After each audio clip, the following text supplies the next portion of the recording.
हाँ, ये आज के वीडियो में हम आपको ये बताएंगे कि जो रिप्रोडक्शन का जो यूनिट है उसमें दूसरा चैप्टर है sexual reproduction in flowering plants. Sexual reproduction in flowering plant के चैप्टर में हमें आपको ये बताना है कि जो पुष्पधारी पौधे हैं, जो पुष्पी पौधे हैं अर्थात एंजियोस्पर्म के पौधों में सेक्सुअल रिप्रोडक्शन किस प्रकार से संपन्न होता है। क्योंकि सेक्सुअल रिप्रोडक्शन के कारण ही सीड और फ्रूट ये बनते हैं।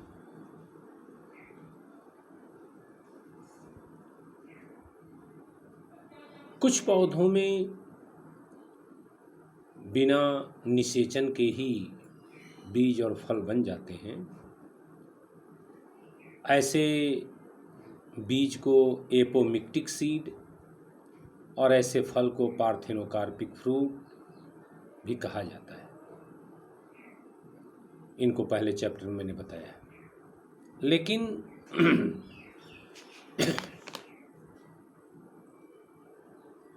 हमें यहाँ पर ये समझाने की आवश्यकता है कि जो भी पौधे पुष्प प्रदान करते हैं इनका पुष्प हमें आकर्षित करता है। इसमें एक यूनिट है flower is a fascinating organ of angiosperm. Flower या पुष्प एंजियोस्पर्म का एक आकर्षक पार्ट है, आकर्षक अंग है, जिसको फैसिनेटिंग ऑर्गन कहते हैं। ये पुष्प हमारे ऑर्नामेंटल, रिलीजियस या रिलीजियस माने धार्मिक, कल्चरल सांस्कृतिक एंड सोशल सामाजिक हर दृष्टिकोण से इनका महत्व हमारे जीवन में बना रहता है। अगर हम ये देखें कि जो ये पुष्प हैं, ये पुष्प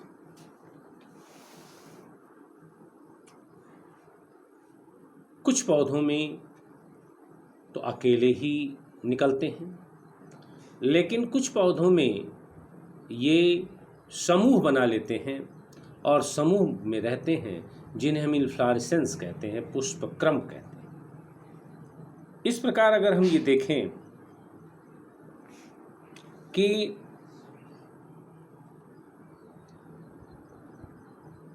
पुष्प का जो पार्ट्स है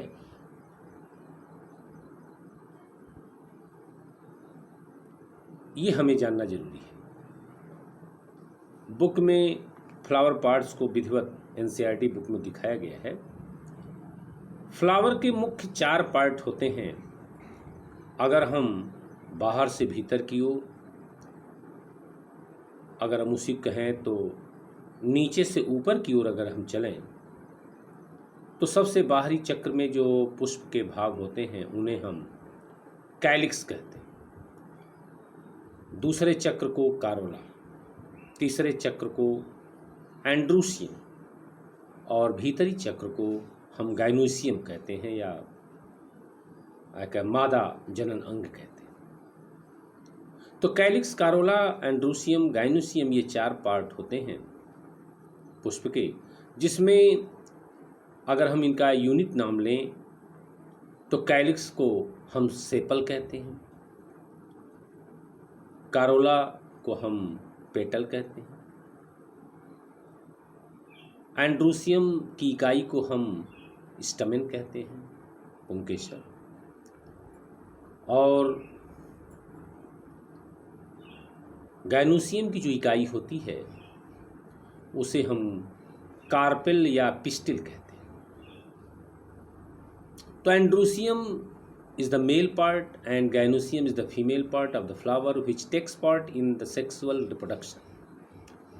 यही दो पार्ट हैं नर और मादा जननांग, जिनको हम एंड्रोसियम गाइनोसियम कहते हैं।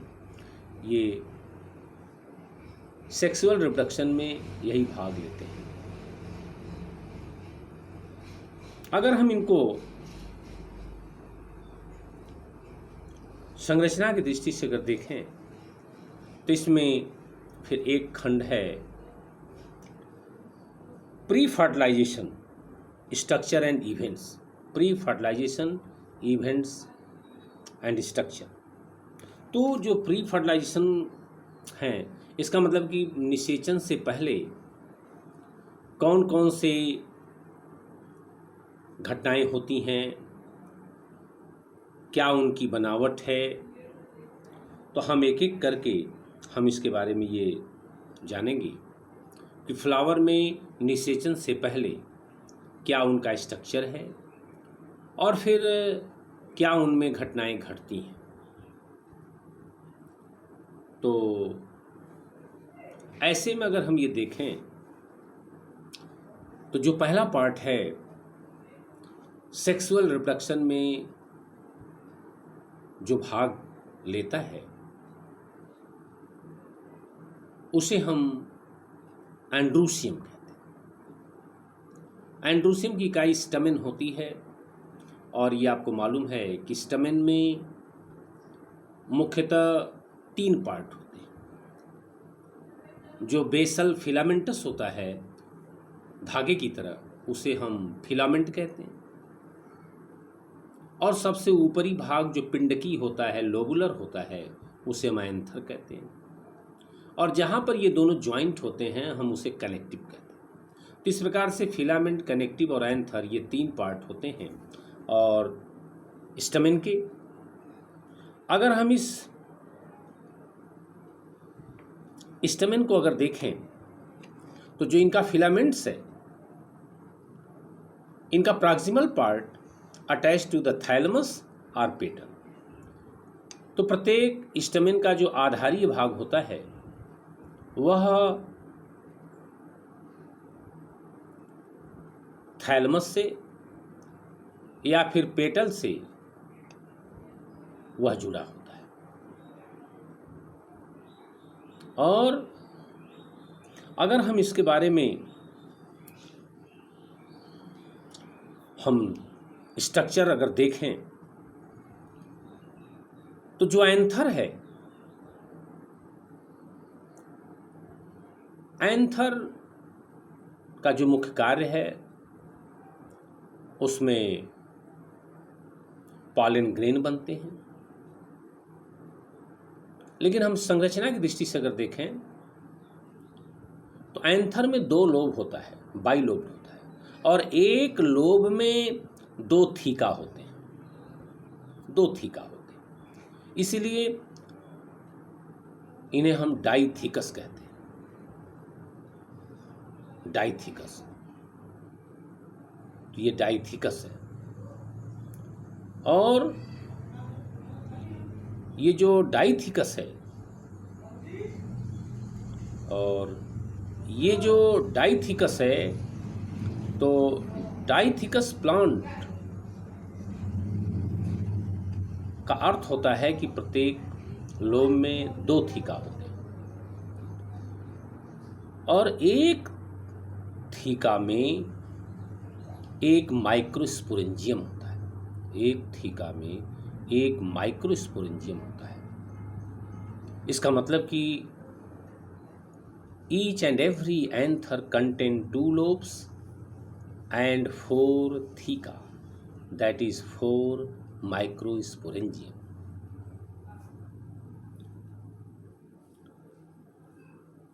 इस प्रकार अगर हम ये देखें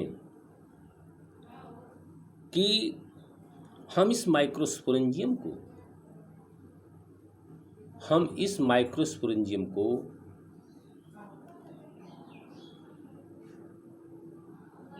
पॉलन चैम्बर भी कहते हैं या पॉलन सैक कहते हैं।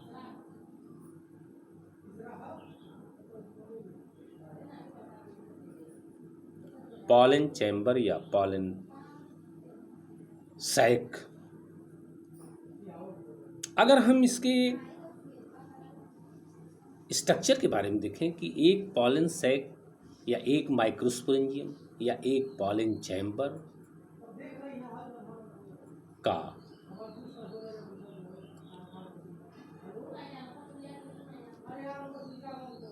जो स्ट्रक्चर है, हम उस स्ट्रक्चर को इस तरह से जानते हैं कि एंथर सैक की चार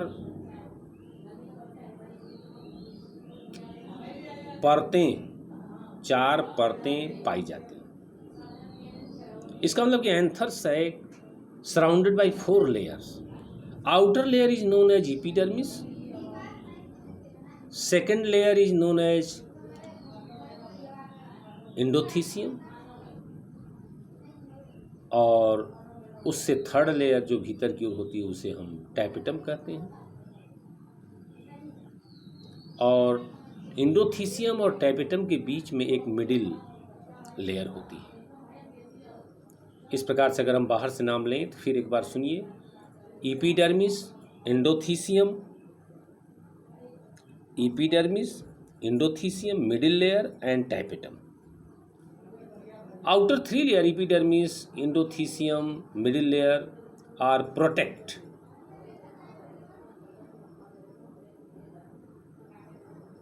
the pollen spore, pollen grain, and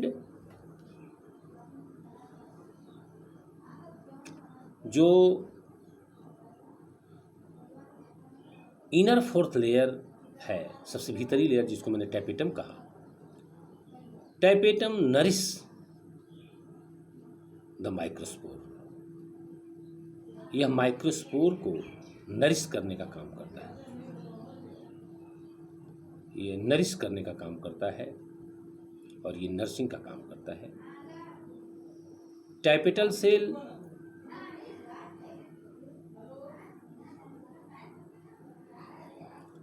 Tapetal cells are binucleate. Why tapetum cell become binucleate? It means after nuclear division,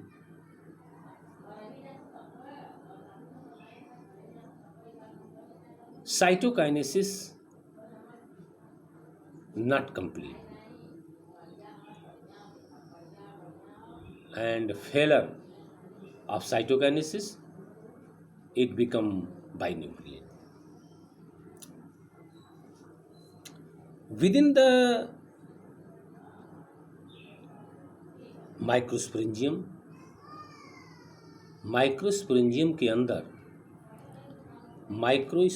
के अंदर की जो कोशिकाएं होती हैं उन्हें हम स्पोरोजीनस टिश्यू के नाम से जानते हैं, और प्रत्येक सेल को हम स्पोर मदर सेल कहते हैं।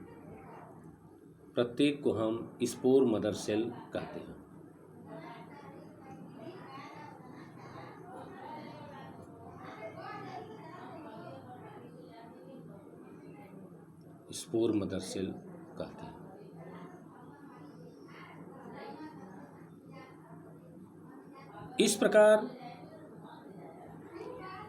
इस प्रकार अगर हम ये कहें कि each and every cell of sporogenous tissue is known as spore mother cell, and spore mother cell divides meiotically to form 4 microspores that are known as tetrads, and this phenomenon is known as माइक्रोस्पोरोजिनेसिस।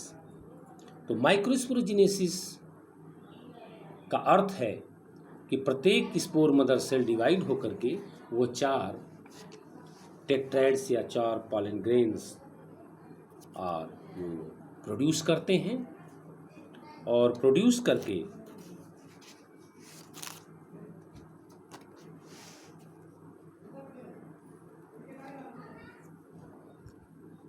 ये टेट्राइड्स पाए जाते हैं। तो spore mother cells divides meiotically, form 4 pollen grain.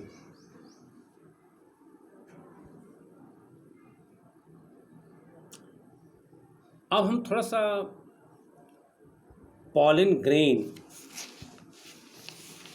के structure के बारे में हम बताएंगे कि what is the structure of pollen grain. Pollen grains structurally very different in different species. Its weight from 25 to 50 micrometers in diameter. इनका जो diameter है, not weight, weight is very lightly, very वजन में भी बहुत हल्के होते हैं ताकि आसानी से वायु में ये उड़ सकें, उनके साथ ये चल सकें। और इनका जो डायमीटर होता है 25 से 50 micrometres. Each and every pollen grains surrounded by 2 layers, outer exine and inner intine.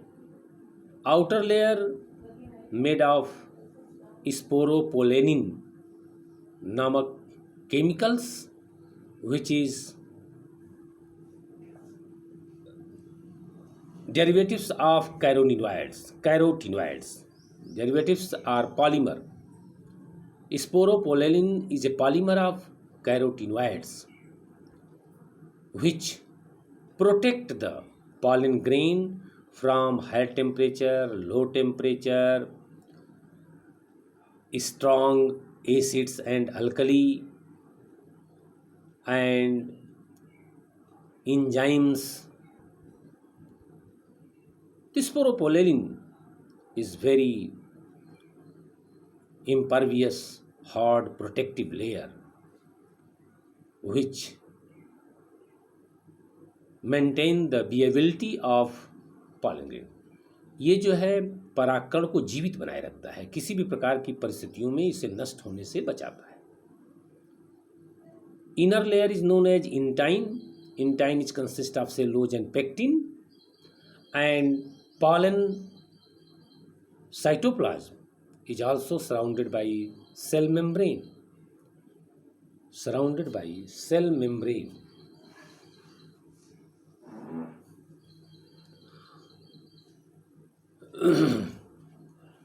Cell membrane consists of cellulose.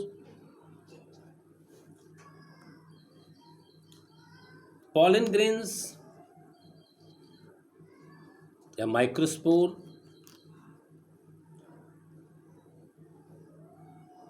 divides into 2 cells, large vegetative cell and small generative cells.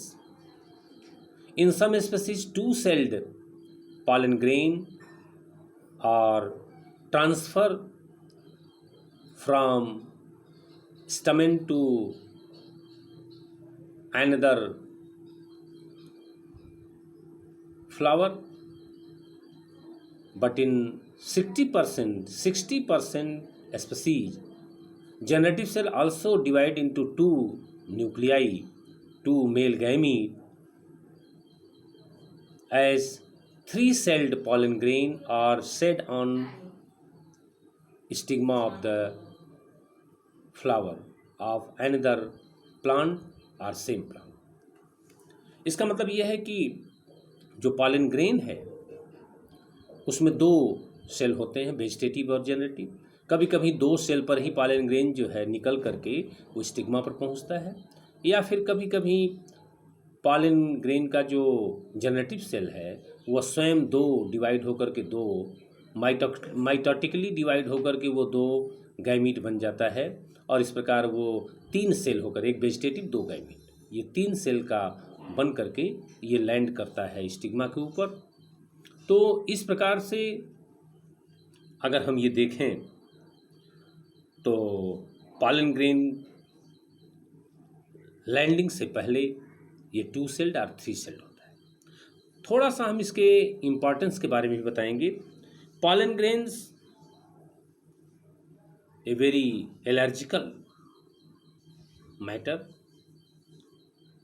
Parthenium एक carrot grass के बारे में आप जानते हैं, इनका pollen grain जो बड़ा एलर्जी पैदा करता है, तमाम प्रकार की श्वास की बीमारियां उत्पन्न करता है। और इस प्रकार से अगर हम ये देखें तो ये पॉलन ग्रेन काफ़ी न्यूट्रिटिव होता है। वेस्टर्न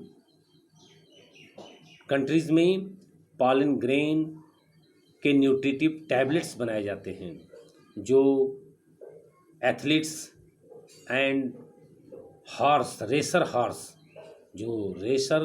हॉर्स होते हैं, जो रेस में जो घोड़े दौड़ते हैं उनको टैबलेट दिए जाते हैं, और जो एथलीट्स में खिलाड़ी होते हैं वो भी पॉलन ग्रेन के टैबलेट खाते हैं। अगर हम थोड़ा सा इनका हम वेबिलिटी देखें कि पॉलन ग्रेन कब तक वो सक्रिय रहेगा, तो गेहूं और धान में तो इसकी जो वेबिलिटी है 30 मिनट। अगर 30 मिनट के अंदर वो स्टिग्मा पर लैंड नहीं किया तो जर्मिनेट नहीं करेगा और नष्ट हो जाएगा पॉलन ग्रेन। लेकिन ये लेग्यूमिनेसी कुल के पौधों में ये महीनों तक विएबल बना रहता है। तो इस तरह से इनकी जो विएबिलिटी होती है वो काफ़ी जो है लंबी अवधि की होती है। लेकिन पॉलन ग्रेन को आज तेजी से अब